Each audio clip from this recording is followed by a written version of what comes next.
विद्यालय हैं। तो बौद्ध विश्वविद्यालय कौन कौन थे, इनके संस्थापक कौन थे, कहाँ था, इसके विषय में भी हम लोग देख लेते हैं।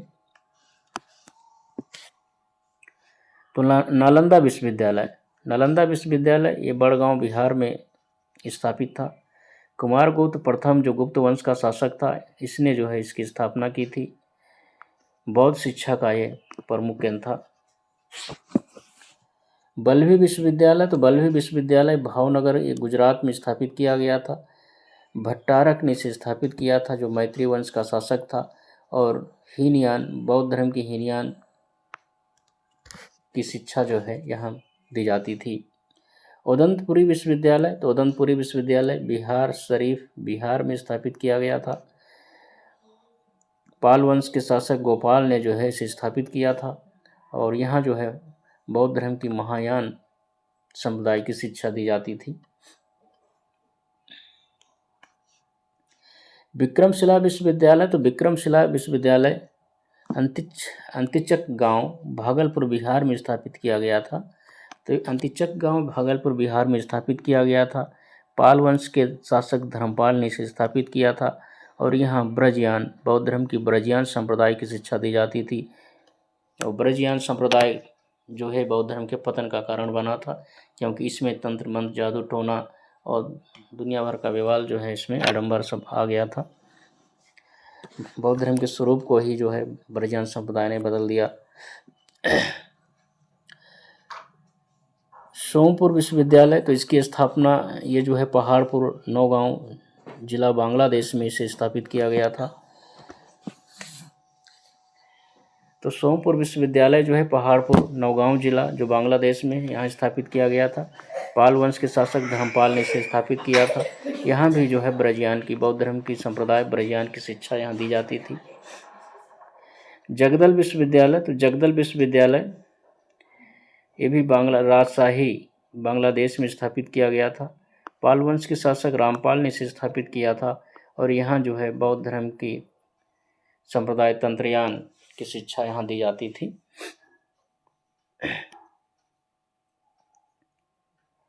तो ये थे बौद्ध धर्म से संबंधित जो है विश्वविद्यालय थे।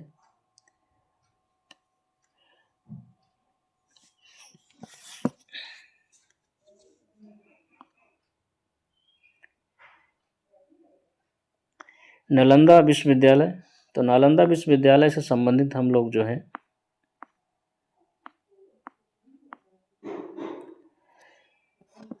प्राचीन बौद्ध विश्वविद्यालय के विषय में विस्तार से जान लेते हैं। तो बौद्ध धर्म की उन्नति के साथ साथ बिहार भी जो है शिक्षा के केंद्र बन गया था।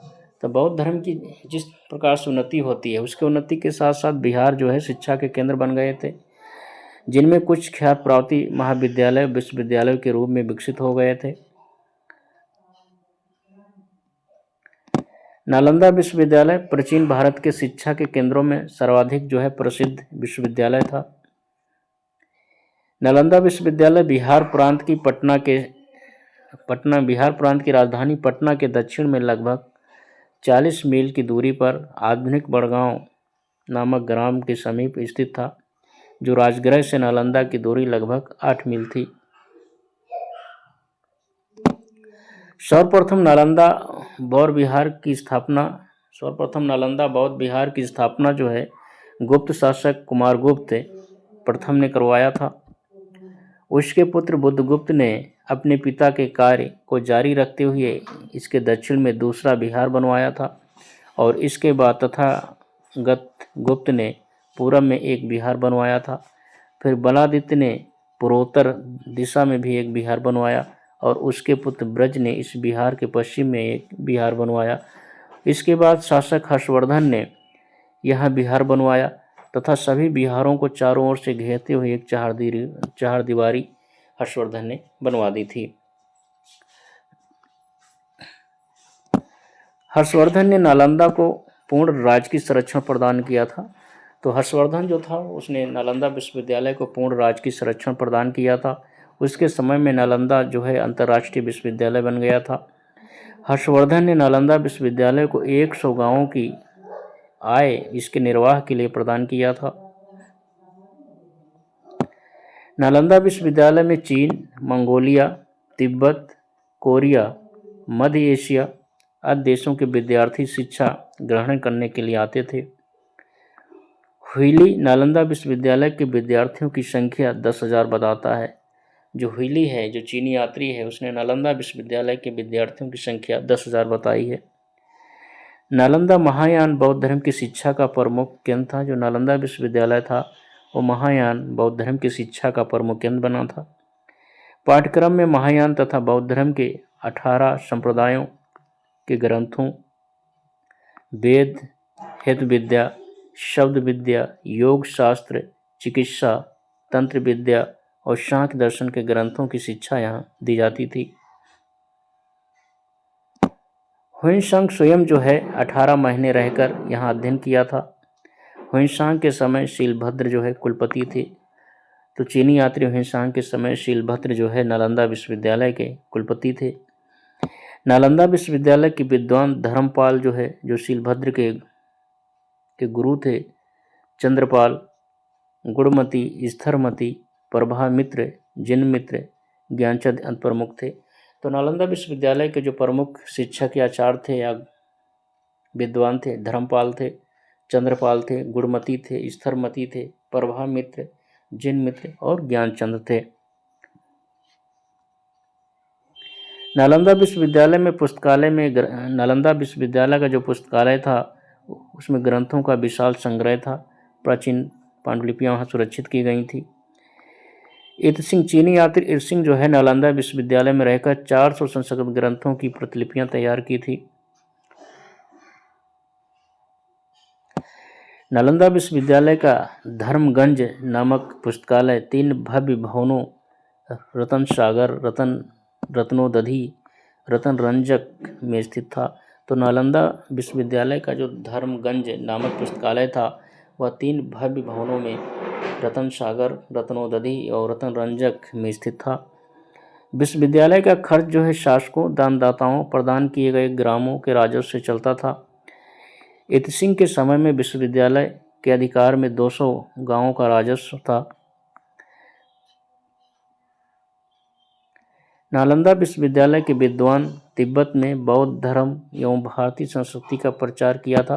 तो जो नालंदा विश्वविद्यालय के विद्वान थे वो तिब्बत में बौद्ध धर्म का उन्होंने प्रचार प्रसार किया था। 8वीं सदी से नालंदा के विद्वान तिब्बत में बौद्ध धर्म के प्रचार के लिए जाने लगे थे। नालंदा में तिब्बती भाषा का अध्ययन शुरू किया गया था। तो नालंदा विश्वविद्यालय में तिब्बती भाषा का अध्ययन शुरू किया गया था। सबसे पहले चंद्रगोमनी ने तिब्बत में बौद्ध धर्म का प्रचार प्रसार किया था। तो सबसे पहले चंद्रगोमनी ने जो है तिब्बत में बौद्ध धर्म का प्रचार प्रसार किया था। नालंदा के दूसरे बौद्ध विद्वान शांतरक्षित के निर्देशन में तिब्बत में प्रथम बौद्ध मठ निर्मित कराया गया था। तो नालंदा के जो दूसरे बौद्ध विद्वान शांतिरक्षित थे उनके निर्देशन में तिब्बत में प्रथम बौद्ध मठ निर्मित कराया गया था और इस मठ में रहते हुए शांतरक्षित ने तिब्बत में बौद्ध धर्म का प्रचार प्रसार किया था। उसके बाद कश्मीरी भिक्षु पद्मसंभव, तो कश्मीरी भिक्षु पद्मसंभव ने भी तिब्बत में बौद्ध धर्म का प्रचार प्रसार किया था, जो शांतरक्षित के सहयोगी थे। मुस्लिम आक्रांता बख्तियार खिलजी ने इस विश्वविद्यालय को ध्वस्त कर दिया था। बौद्ध नालंदा विश्वविद्यालय का उत्खनन 1915, 1957 और 47 से 82 के दौरान किया गया था। नालंदा विश्वविद्यालय के पुरातत्ववेत्ता या उत्खनन करने वाले डेविड स्पूनर हैं, हीरानंद शास्त्री हैं, J.A. पेज हैं, एम कुरैशी हैं, G.C. चंद्रा, एन नाजिम, अमलानंद घोष। तो इन लोगों ने जो है नालंदा विश्वविद्यालय का जो है इसका सर्वेक्षण और इसका उत्खनन कराया है समय समय पर। तो नालंदा विश्वविद्यालय सबसे पहले डेविड स्पूनर ने, फिर हीरानंद शास्त्री ने, फिर J.L. पेज ने, एम कुरैशी ने, G.C. चंद्रा ने, एन नाजिम ने, अमलानंद घोष ने, ये जो है नालंदा विश्वविद्यालय के उत्खनन से संबंधित हैं। ठीक है, तो इस प्रकार से नालंदा विश्वविद्यालय के विषय में हम लोगों ने विस्तार से समझ लिया है।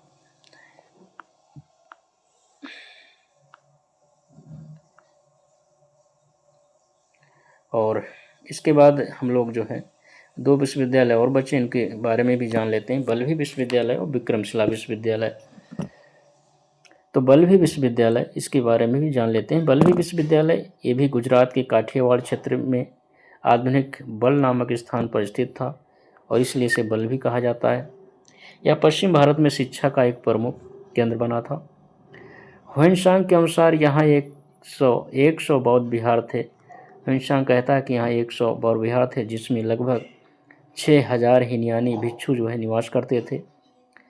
बल्लभी विश्वविद्यालय जो है हीनयान बौद्ध धर्म की शिक्षा का प्रमुख केंद्र था और बल्लभी विश्वविद्यालय अपनी सहिष्णुता, बौद्धिक स्वतंत्रता के लिए प्रसिद्ध था। 7वीं शताब्दी के मध्य विश्वविद्यालय के प्रमुख आचार्य स्थरमती और गुणमती थे। तो 7वीं सदी के मध्य में यहाँ के जो प्रमुख आचार्य थे वो स्थरमती और गुणमती थे। मैत्रक शासकों ने इसे राजकीय संरक्षण प्रदान किया था। तो मैत्रक वंश के शासकों ने जो है बल्लभी विश्वविद्यालय को राजकीय संरक्षण प्रदान किया था।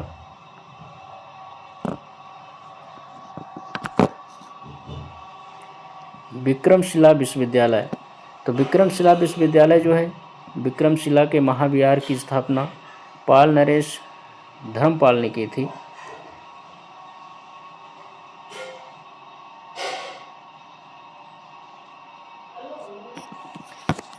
तो विक्रमशिला के महाविहार की स्थापना पाल नरेश धर्मपाल ने की थी।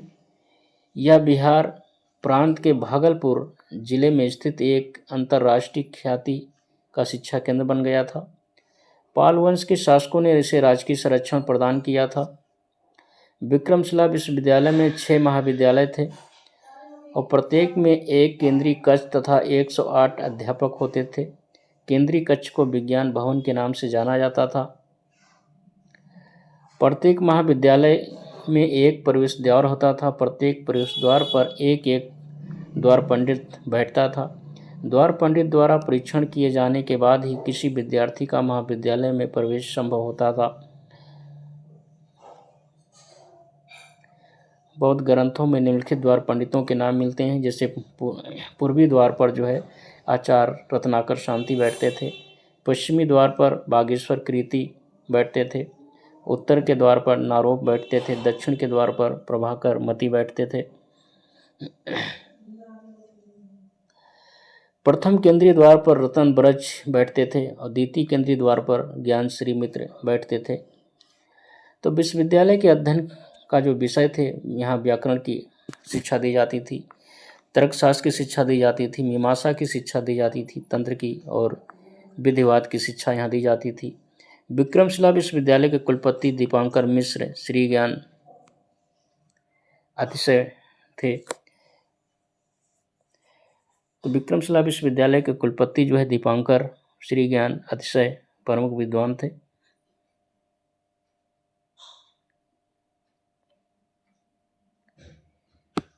दीपांकर श्रीज्ञान हीनयान, महायान, वैशेषिक, तर्कशास्त्र के विद्वान थे और तिब्बती बौद्ध धर्म के महान लेखक थे। 11वीं शताब्दी में या 11वीं सदी में तिब्बती नरेश चंचू के निमंत्रण पर दीपांकर जो है तिब्बत गए थे। तो 11वीं सदी में तिब्बत के नरेश चंचू ने दीपांकर को तिब्बत निमंत्रित किया था, उनके बुलाने पर वहाँ गए थे। 12वीं शताब्दी में यहाँ के आचार्य अभयंकर गुप्त तंत्रवाद के महापंडित हुए। तो 12वीं सदी के यहाँ के आचार्य अभयंकर गुप्त जो है तंत्रवाद के महापंडित थे। विक्रमशिला विश्वविद्यालय के प्रमुख विद्वान जिससे ज्ञानपद हुए बैरोचन थे, रक्षित थे, जेतारी, रत्नाकर, शांति, ज्ञानश्री, मित्र, रतन ब्रज, तथागत, ये सब जो है विक्रमशिला विश्वविद्यालय के प्रमुख विद्वान आचार्य थे। 12वीं सदी में लगभग 3000 विद्यार्थी जो है यहाँ शिक्षा ग्रहण करते थे, जिसमें सर्वाधिक जो है तिब्बत के विद्यार्थी थे जो इसमें पढ़ाई करते थे।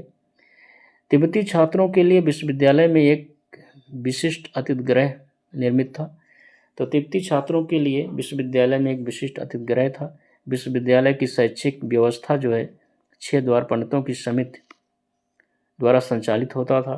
तो विश्वविद्यालय की शैक्षणिक व्यवस्था जो है 6 द्वार पंडितों की समिति के द्वारा संचालित होता था। आगे देखिए, स्नातकों को पंडित की उपाधि दी जाती थी और महापंडित, उपाध्याय तथा आचार्य क्रमशः उच्चतर जो है उपाधियाँ थी।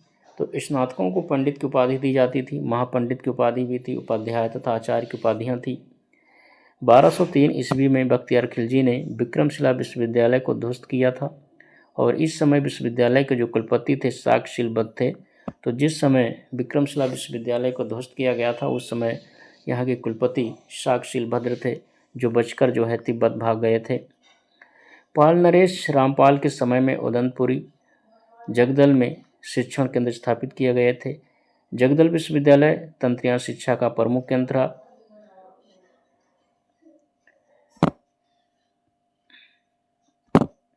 विभूति चंद्र दानशील और मोक्षाकर गुप्त जो है ये तांत्रिक बौद्ध विद्वान थे।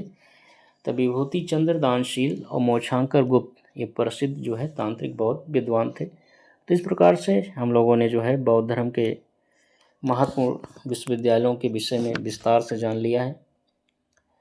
आज की क्लास यहीं रखते हैं। मेरे चैनल को सब्सक्राइब करें, शेयर करें, लाइक करें। धन्यवाद। मिलते हैं अगली क्लास में।